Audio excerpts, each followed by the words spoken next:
Title: Vaccination of Minors 12 to 17 years old.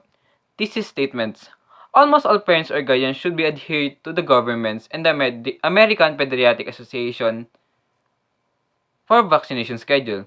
Because through vaccination, we will or can reduce drastically one prevalent and devastating disease, and also vaccine does not affect your brain, even your mental health. The vaccine helps us to reduce the risk of being infected, and for those who cannot be given the vaccine, always remember, the cost of a vaccine is effective when you compare the treatment. Agreement in vaccination of minors 12 to 17 years old. Parent number 1 stated. Reason number 1. I consent to this vaccination for kids aged 12 to 17 years old in order to limit their potential for death and to protect themselves from the COVID-19 virus. Reason number 2.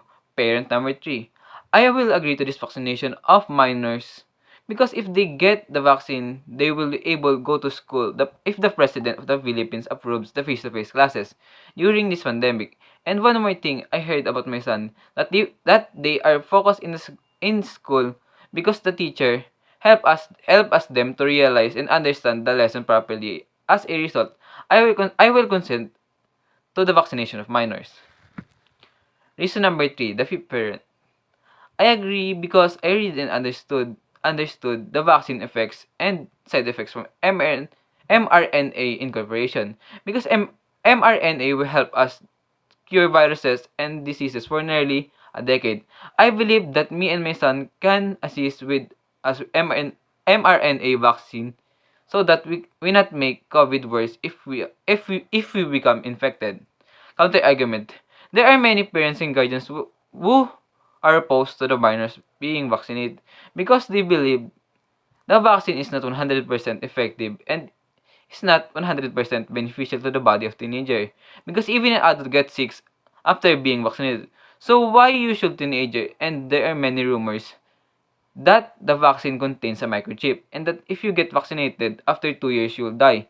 And that's why there's so many parents will not allow the minors vaccination. Disagreement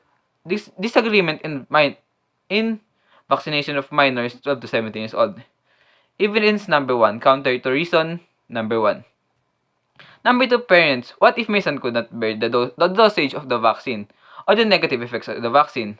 For example, fever, chills, tiredness, and muscle pains, all symptoms of flu, headache, even to the myocarditis is a rare occurrence. Inflammation of heart, muscle nevertheless. Suggested or needed by the doctors and the government, I do not agree with it.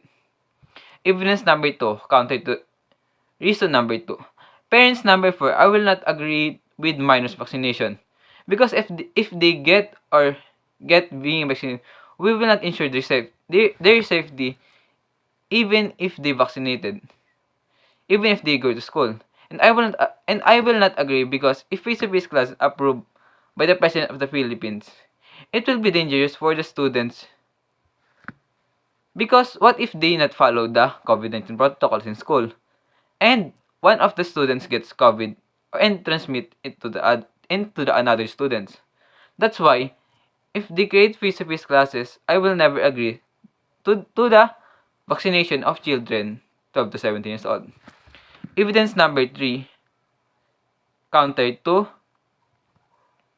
reason number 3. The 6 and the last parents. I will not agree. What if my son is unable to receive the vaccine dosage and he is not uncomfortable with this?